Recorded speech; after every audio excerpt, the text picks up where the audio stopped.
Bienvenue sur ce nouvel épisode des Éveillés. Alors aujourd'hui, je suis ravi d'accueillir Charlotte. Charlotte que j'ai rencontrée en Colombie. Fait que si tu as suivi mes aventures dans les épisodes précédents, en avril dernier, j'étais en Colombie pour une expérience un peu vacances, travail. D'ailleurs, c'est aussi là-bas dans l'épisode 88, si ça t'intéresse, qui s'appelle Rencontre cosmique en Colombie, où j'ai vécu vraiment une expérience d'éveil spirituel. Mais Charlotte a aussi été bien là pour me soutenir. Et donc, Charlotte, ben, elle est également experte en Feng Shui. Puis c'est ça qu'on va parler aujourd'hui. Alors, Charlotte, bienvenue et merci d'avoir accepté mon invitation. Ah non, merci à toi Florian. Je suis très contente d'être là et de pouvoir parler du Feng Shui et de démocratiser un peu cet art. Ouais. J'adore parce que comme je te disais en off, l'épisode précédent, je parlais de médiumnité. Puis tu sais, la médiumnité, c'est une capacité finalement à ressentir les choses, à recevoir des informations, de l'invisible, etc. Puis je fais ma guidance, là, elle me l'amène direct en disant, hey, tu sais, c'est quoi le lien que tu fais si je te parle médiumnité, feng shui, avec tes connaissances qui sont là? Tu sais, c'est quoi qui vient en toi? Ouais, bah en Feng Shui, en fait, c'est vrai qu'il y a des choses qu'on voit, qu'on voit grâce aux yeux, en fait, normal, Ouais. que tout le monde peut voir. Mais il faut aussi prendre des choses en compte qu'on ne voit pas. En Feng Shui, on prend en compte le visible et l'invisible. Et c'est vrai que alors, je sais pas si je peux parler de médiumité, mais c'est vrai qu'il y a des ressentis, il y a de l'intuition et il y a aussi des lectures, il y a des techniques qui nous permettent aussi de pouvoir lire, entre guillemets, l'invisible. Yes. Bah, en tout cas, pour moi, la manière dont j'amène la médiumnité, c'est une forme de médiumnité. Parce que médiumnité, finalement, c'est. Si on va derrière. Parce que quand on dit médiumnité, c'est genre, ah, médium, est-ce que je suis médium? Non, mais en fait, c'est beaucoup de termes dans des jargons spirituels, mais juste pour être capable, à un moment donné, de percevoir l'invisible puis de recevoir les informations. Fait qu'une fois qu'on dit ça, pour les personnes qui ne connaissent pas le feng shui, comment tu l'expliquerais, toi? C'est quoi ta Ok, alors, vision, ta définition du feng shui? ok, alors le Feng Shui, c'est un art qui nous vient de la Chine. Il y a des milliers d'années, en fait, des sages chinois ont commencé à observer l'effet de leur de la nature qu'ils avaient autour d'eux sur leur vie et sur la vie du coup de l'être humain. Et c'est comme ça qu'est né le Feng Shui. D'ailleurs, le Feng Shui est né comme, enfin, en même temps que la médecine traditionnelle chinoise et l'astrologie chinoise. C'était trois disciplines qui n'en étaient qu'une en fait. Et au fur et à mesure des siècles, bah, ces disciplines se sont tellement développées qu'en fait chacune est devenue une discipline à part entière. Et ce qu'il faut comprendre en fait pour comprendre le feng shui, c'est que notre monde extérieur, donc dans ce cas-là, nos espaces de vie, sont le reflet de notre monde intérieur. Hmm. Donc je pense que c'est courant pour les personnes de comprendre que tout ce qui se passe au niveau émotionnel, ça peut se refléter dans notre corps, au niveau du corps. Mais ça peut aussi, parce que ça devient comment dire, c'est accepté aujourd'hui que effectivement les émotions, tous les processus internes, ça peut se refléter dans notre corps sous forme de pathologie, de maladie, tout ça, tout ça. Mais le feng Mhm. shui, c'est pareil, c'est-à-dire que tout ce qu'on a à l'intérieur, nos émotions, nos croyances, nos peurs, tout ce qui se passe à l'intérieur de nous, ça se reflète aussi sur nos espaces de vie. En fait, on rentre en résonance avec les espaces de vie avec notre maison ou notre bureau, c'est pareil. Et donc il y a cet aller-retour en fait à niveau énergétique entre ce que je vis et ma maison. Et ma maison aussi va avoir un effet sur ce que je vis. Je sais pas si c'est Mhm. Non, en tout cas. Vous qui nous écoutez, vous nous direz si vous avez des questions ou si c'est pas clair, mais pour moi, ça l'est, c'est très compréhensible. donc en fait Merci. si tu veux, je peux donner un exemple quand on fait une lecture de feng shui, C'est exactement ce que j'allais te demander. on peut identifier les points forts à ce moment-là de la personne Ok. dans lequel en fait tout est fluide. C'est-à-dire, je peux identifier que ben, cette personne, au niveau relation, au niveau professionnel, tout se passe bien. Et on peut aussi identifier les points plus faibles. Et moi, pour moi, le Feng Shui, c'est un outil de développement personnel. Et c'est ça, en fait, qui me passionne du Feng Shui. C'est que, en fait, quand je fais une lecture de Feng Shui, je peux me rendre compte des apprentissages qu'est en train de vivre cette personne. En fait, on est tous venus. Qu'est-ce que tu peux apprendre, genre? Bah, Est-ce que en tu as fait, des c'est exemples sans nommer de gens, bien évidemment, des choses qui t'ont comme, je sais pas pourquoi j'ai le terme en anglais, la flabbergasté, là, genre vraiment, waouh, tu te dis, tu vois, que la personne, elle te dit, ah, mais c'est fou, comment tu sais ça, quoi. bah oui, j'ai plein d'exemples. Si tu veux, par exemple, une personne, on sait que l'argent, moi, c'est un des thèmes pour lequel on me demande le plus souvent des consultations pour des histoires de finances, argent, abondance. Ok, Et bah, par exemple, je faisais la lecture d'une personne je ne savais pas. Quand j'ai fait la lecture, la personne ne m'a pas raconté cette partie-là de sa vie. C'est une personne qui vivait depuis 15 ans dans une maison et ça faisait 15 ans qu'elle avait des problèmes, même à niveau juridique avec sa banque. Elle a ok, été en procès et tout parce qu'elle n'avait pas l'argent pour payer son remboursement d'emprunt de sa maison. ok. Et les propriétaires d'avant de cette même maison ont fait faillite. Et moi, je ne savais pas ça. Mais donc, Oh. je fais la lecture de la maison et je lui dis, écoute, ta maison, elle a une forme idéale parce que c'est un rectangle parfait. Donc, il n'y a aucun secteur manquant. Par contre, il y a un secteur qui accumule toutes les difficultés. C'est le secteur sud-est. Donc, c'est le secteur de la matérialité, donc de l'argent. Et elle avait dans son secteur sud-est ses toilettes, sa salle de bain et des escaliers. Donc, Ok. des toilettes en feng shui, ça représente un rejet. Donc, dans ce cas-là, un rejet à la matérialité et une fuite d'énergie. Et les escaliers, ça représente, tu sais, des hauts et des bas.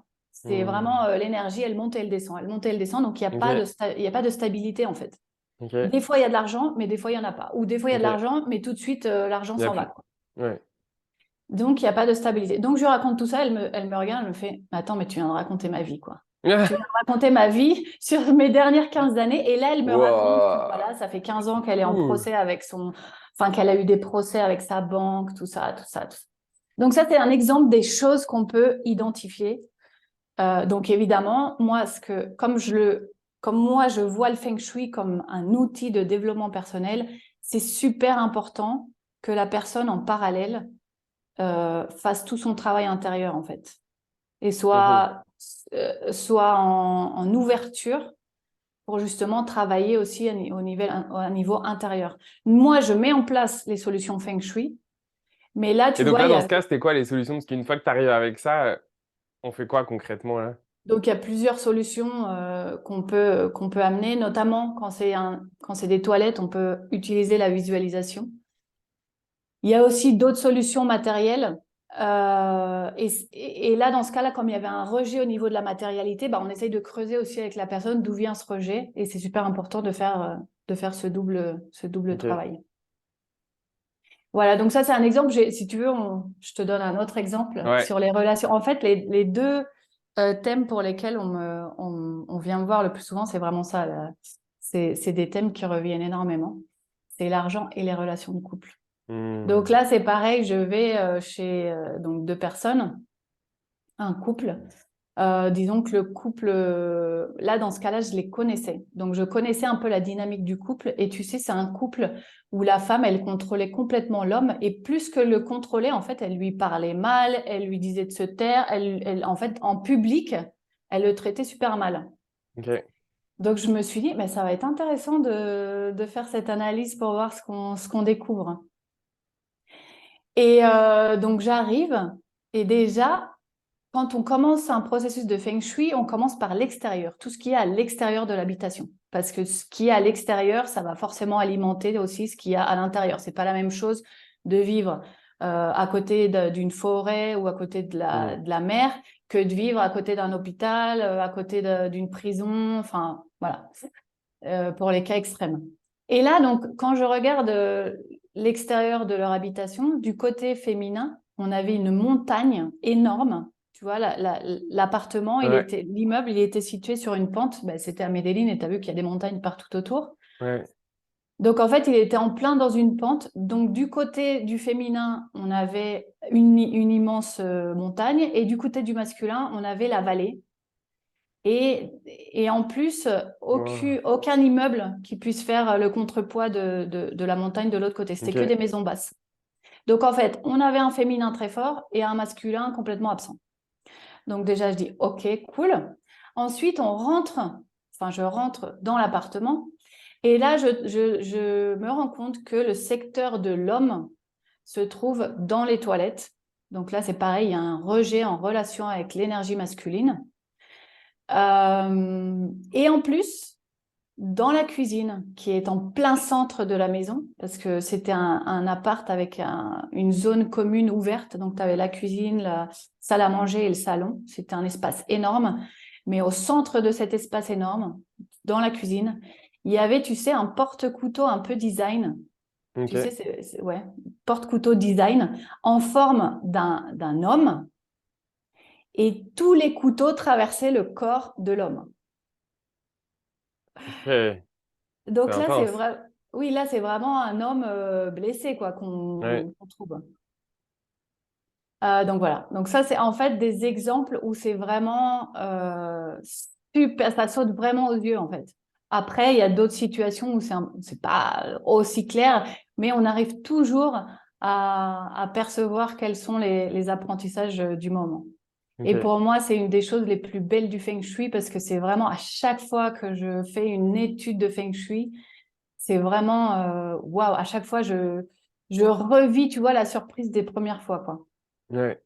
Puis là, tu disais, juste pour les personnes qui nous écoutent, c'est quelque chose que tu peux faire en présentiel, en te déplaçant chez quelqu'un, mais c'est aussi quelque chose que tu peux faire en ligne, Oui, enfin à alors moi distance, c'est ça? je vis en Colombie depuis plus de 15 ans et je travaille totalement à distance. C'est tout à fait possible grâce à Google Maps, Google Earth. Ouais. Merci Et Google. tu fais des petites... En fait, c'est vraiment une étude de cas, quoi. Genre, tu vas genre, sur Google Earth pour aller voir à quoi ressemblent les alentours, genre. Enfin, c'est vraiment comme une Ouais, enquête, genre. voilà, c'est ça en fait, c'est une Waouh. enquête. Ça, c'était Et c'est ça excitant, je en trouve. fait, mais oui. Tu vois, j'avais jamais utilisé ce mot-là, mais en fait, c'est une enquête. Moi, quand j'explique ce que c'est le Feng Shui, en fait, j'explique que c'est une superposition de couches d'informations. Hmm. Tu sais, Ok. c'est comme en astrologie. Moi, je suis pas experte en astrologie, mais je regarde un peu. Et quand on te fait une carte astrale, bah, l'astrologue, il regarde énormément d'informations. Mais il se détient pas sur chaque petite information. Il regarde le big picture et il commence à te dire ce qu'il voit dans l'ensemble, tu vois. Et bah, le feng shui, c'est pareil. Donc, on regarde tout ce qui se passe à l'extérieur. Et à l'intérieur de la maison, on a aussi différents outils qu'on regarde, Hmm. différentes couches d'informations qu'on regarde. Et en fait, il ne s'agit pas de s'arrêter sur chaque détail qu'on va trouver, mais vraiment de voir ce qui se répète dans toutes ces couches Ouais. d'informations et on va se concentrer là-dessus. C'est marrant parce que j'ai pas l'habitude de dire ça quand je fais des épisodes de podcast, mais j'ai canalisé un truc pour toi en live et je trouve ça assez drôle parce que c'est comme si Waouh. ça me disait qu'une de tes forces dans l'énergie, c'était l'interprétation justement de l'énergie. Et je trouve ça assez drôle que tu fasses du feng shui parce que principalement c'est ce truc d'enquête, mais d'aller interpréter les choses pour les gens. Tu sais? Ouais, C'est waouh. comme si tu avais Merci. vraiment une qualité très. J'ai une image de comme un chirurgien. C'est très Ouais, précise en fait d'interpréter. ok. Bah, en fait, oui, et Nice. c'est ça, hein, c'est ça mon travail, en fait, c'est ça. Parce que c'est vraiment ça, c'est d'interpréter toute la somme de toutes les informations et en retirer l'essentiel. Parce qu'on peut vite se perdre aussi en feng shui, hein, Ouais, quand on commence à rentrer trop dans bah, justement dans les détails de chaque couche d'information. ouais. Puis justement, c'est ça que je sens, c'est ça que je veux amener dans ta force, c'est cette capacité justement à pas te perdre parce que tu es capable en fait d'aller interpréter, de voir tout de suite les choses qui sont importantes. Tu vois, les choses qui sont à changer versus des petits trucs ou en tout cas, whatever. Là. Bah, on en revient à ce qu'on disait au début de l'épisode, en fait, pour, euh, ouais, pour interpréter en feng shui, il faut utiliser les deux cerveaux, le cerveau droit et le cerveau gauche.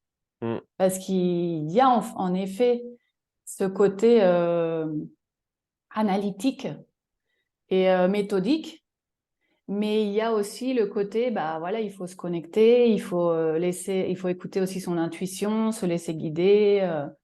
complètement. Ouais. Mm. Ah, ça fait full distance. Ça fait full distance. Puis une fois qu'on Donc, explique tout ça, c'est quoi les... Ok, ça me dit tu sais, les bénéfices de faire ça. Qu'est-ce que, une fois dans les exemples que tu as donnés, par exemple, qu'est-ce que les gens pourrait s'attendre à faire? Tu vois, pour les gens qui nous écoutent là, ils ont compris les exemples. Je pense qu'ils peuvent anticiper les bénéfices, mais mettons, si tu peux formuler, c'est quoi les bénéfices? C'est quoi les leviers en fait sur lesquels on peut travailler en Feng Shui pour justement transformer ça, par exemple? Ouais, alors déjà, prise de conscience. C'est Mhm. super important que la personne prenne conscience de ce qui est en train de se passer. Deux, on a énormément d'outils en Feng Shui qu'on peut mettre en place.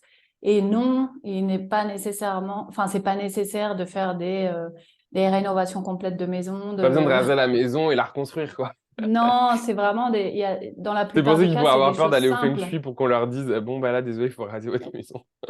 Oui, et puis peut-être qu'ils vont dire non, mais va falloir que je change toute ma déco. Et non, franchement, c'est simple. C'est aussi simple que mettre une plante au bon endroit. On utilise beaucoup, par exemple, les carillons métalliques dans certains cas. Donc, positionner un carillon métallique dans ce cas-là, à cet endroit-là. Quand la personne est dans un processus de je veux rénover mon appart, bah, on se permet peut-être plus de Oui, liberté. je comprends. Et est-ce Donc, qu'il on y peut a, parce que être... d'un coup, ça vient de me dire un truc intéressant. Est-ce que le Feng Shui, ça vise à l'harmonie énergétique du lieu dans lequel on vit? Oui, tout à fait. Tout à Ok. fait. D'ailleurs, quand tu regardes sur tous les sites web, la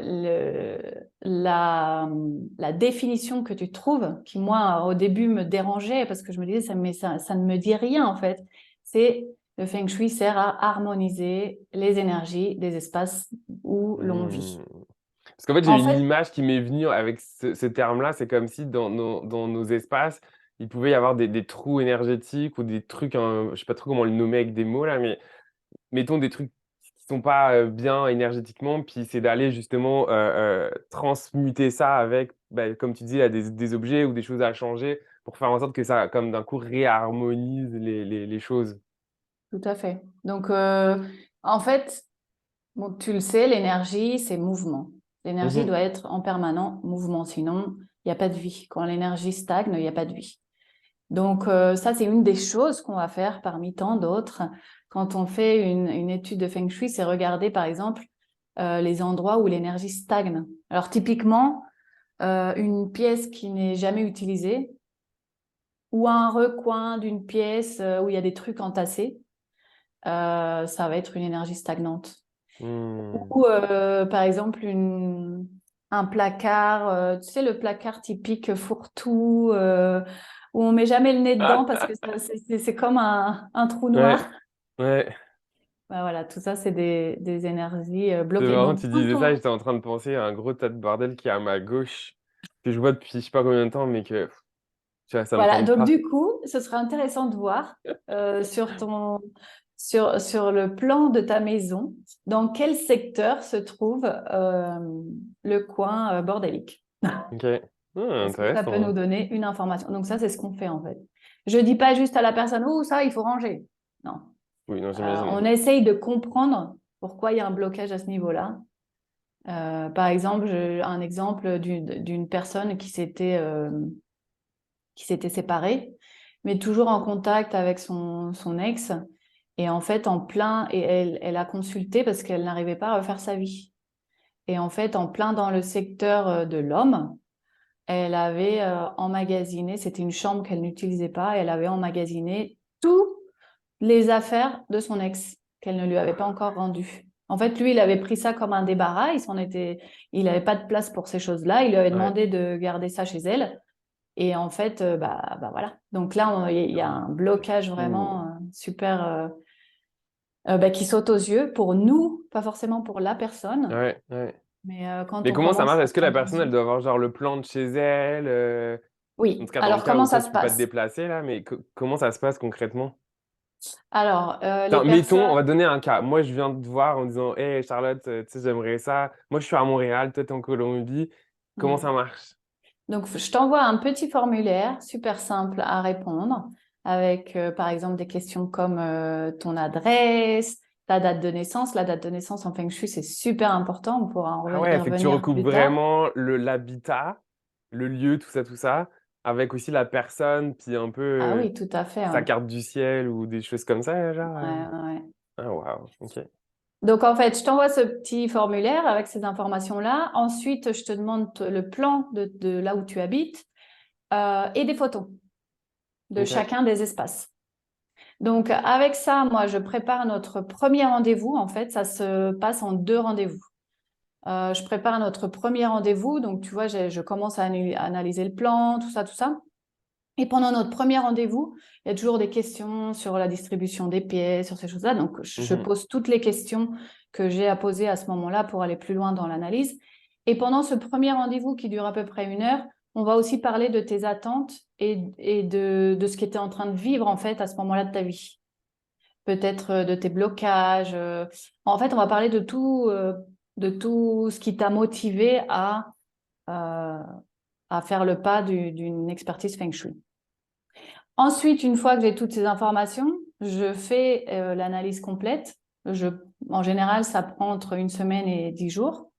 Et ensuite, on se retrouve lors d'une seconde réunion qui dure en général entre 2 et 3 heures. C'est une réunion beaucoup plus longue là, du coup. Et donc, j'explique à la personne toute l'analyse et tous les remèdes, on appelle ça des remèdes en Feng Shui, tous les remèdes qu'on doit mettre en place. Ok. Voilà. Donc là, ça se termine entre guillemets, mais pas vraiment, parce que en fait, je dis toujours aux personnes que on peut organiser une nouvelle réunion, genre 2, 3 mois après avoir mis en place tous les Hmm. remèdes, pour faire des ajustements si nécessaire. Donc en fait, c'est vraiment en 3 temps que ça se passe. Et sur le temps, les 2 premières parties, ça dure 1 semaine à 15 jours. Et après, la dernière réunion se fait 3 ou 4 mois après. Ok. Waouh. Donc, c'est Puis comme là, ça que ça se Charlotte, passe. comment t'es tombée dans ça, là? Qu'est-ce qui t'a amené au Feng Shui? Combien de temps ça Alors, fait que tu fais ça? alors, moi, je suis une passionnée de développement personnel depuis une dizaine d'années et du monde holistique en général. Mhm. Et, euh, et donc, je commence à découvrir le Feng Shui. Ça faisait pas du tout partie de mon radar, mais le Feng Shui est arrivé à moi, tu vois, déjà par une copine qui le pratiquait. Et j'ai commencé à tester, tu vois. J'avais un appartement que je louais, meublé, et qui se louait super bien, tu sais, Ok. pour des courtes durées. Et puis à un moment donné, bah, il se louait plus aussi bien. J'avais un peu de mal à le louer. Du coup, j'y suis allée, mais avant d'y aller, je suis allée à un magasin qu'il y avait ici à Medellín de Feng Shui. Et moi, j'y connaissais rien, franchement. Je sais même pas pourquoi ça m'est venu à l'idée d'aller là-bas. J'adore. Les Et synchronicités de comment ça te met sur quelque chose de ta vie qu'ensuite tu deviens. En tout cas, je mais trouve ça trop ouais, top, ouais, j'aime. mais carrément, c'est fou. Et donc, je dis à la dame, j'explique la situation, et elle me dit, bah, faites ça, ça et ça. Donc, je vais dans l'appartement, je fais le rituel qu'elle me dit de faire. Et là, pendant que je suis dans l'appartement, Il y a des on, réservations qui tombent. on m'appelle d'en bas de la réception. Tu sais, en Colombie, c'est des immeubles Ouais. avec le concierge, tout ça. On m'appelle et on me dit, il y a une personne qui demande s'il y a des appartements en location. Et là, je dis, mais waouh! Bon, sauf que c'est la première fois, je me dis, bon, Ouais. c'est Une peut-être le hasard. synchronicité, le hasard, Et exact. le lendemain, je loue l'appartement. Je ne me souviens plus si Ok. c'était ce monsieur ou si c'était quelqu'un d'autre, mais ça a été super vite. Mais donc, je ne savais pas si c'était le hasard, évidemment, cette première fois, voilà. Mais en tout cas, le feng shui, du coup, ça reste dans ma tête. Et donc, à Hmm. chaque fois que j'ai une situation similaire, je pense tout de suite au feng shui. Et il y a eu plusieurs exemples avec des personnes. On va dîner chez une personne et cette personne me dit, bah, écoute, j'ai un appartement. Non, je suis en train de vendre cet appartement, mais il n'y a personne qui vient visiter l'appart. Ça fait des années que j'ai plusieurs agences sur le coup et il n'y a jamais aucun client qui vient, aucun prospect qui vient voir l'appart. Ok. Et du coup, je lui donne 2, 3 conseils, tu vois, du feng shui de base que je connaissais à ce moment-là. Et là, elle nous appelle 15 jours plus tard et elle nous dit c'est fou parce que depuis que j'ai fait ce que tu m'as dit, je commence à avoir des visites. Je fais ah ouais? Tu sais, mais même moi, j'y croyais pas Ça se trop, quoi. peut-tu que ça marche? Et en fait, je sais plus combien de temps après, mais ça a été assez rapide en sachant que ça faisait des années qu'elle l'avait mis en vente. genre un mois ou deux après, elle arrive à vendre son appart. Et en fait, cette histoire, elle s'est répétée 3 ou 4 fois Ok. après. Et donc là, je me suis dit, bon, c'est pas le hasard. Il faut Mhm. vraiment que je me penche sur la question. Et là, j'ai commencé à lire des bouquins, tout ça, jusqu'au moment où je me suis dit, mais en fait, je veux passer au niveau supérieur. Et j'ai cherché une formation professionnalisante. Et voilà, depuis ce jour-là, donc ça fait bientôt 3 ans, je Ah. suis 100% dédiée. Ouais, voilà, je sais pas si c'est très français ce que j'allais dire, mais dédiée au Feng Shui. Le podcast est très multiculturel, tu sais. Entre moi qui parle français québécois, toi français de Colombie, tu sais, comme... On accueille Voilà, il y tout. a de la tolérance sur les fautes de langage. Exact, exact. Donc pour moi, le Feng Shui, je le vois vraiment comme un outil de développement personnel.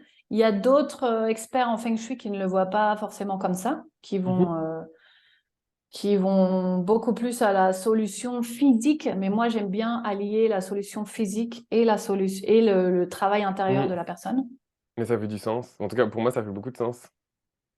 Et donc, mon objectif aujourd'hui, c'est d'aider les personnes à trouver plus de sérénité et de fluidité dans leur vie grâce à l'harmonisation des énergies qui les entourent. Waouh. Je laisse un petit temps pour imprégner ça. Dis combien tu peux avoir de gens en même temps là? Parce que j'imagine tu peux pas tu sais, avoir comme 50 personnes en même temps là, genre quand tu fais ce type de choses. Non, moi, c'est une personne à la fois. Parce Ok. qu'en fait, quand je commence, c'est ce qu'on disait tout à l'heure au début du podcast, quand je commence, voilà, je suis sur l'ordi, je vais sur Google Ouais, Earth, je commence à analyser, donc ça c'est cerveau gauche.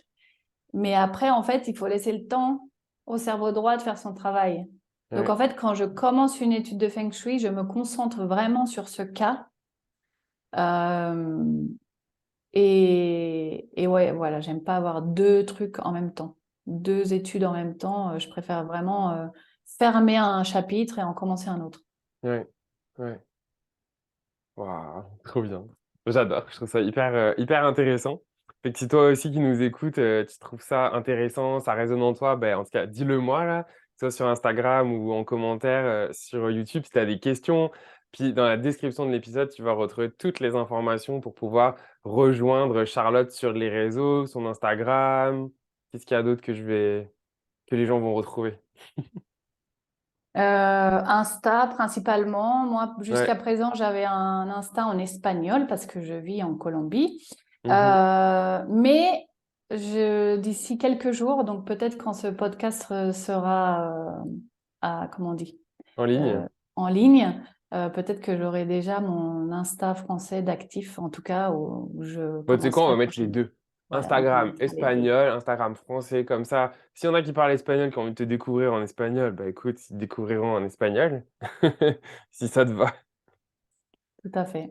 Oui, évidemment, sur mon Insta en espagnol, les personnes vont trouver beaucoup plus de contenu parce que l'Insta en français est tout neuf, mais je vais commencer à m'y mettre. Donc, suivez-moi aussi sur les réseaux français, sur le réseau français.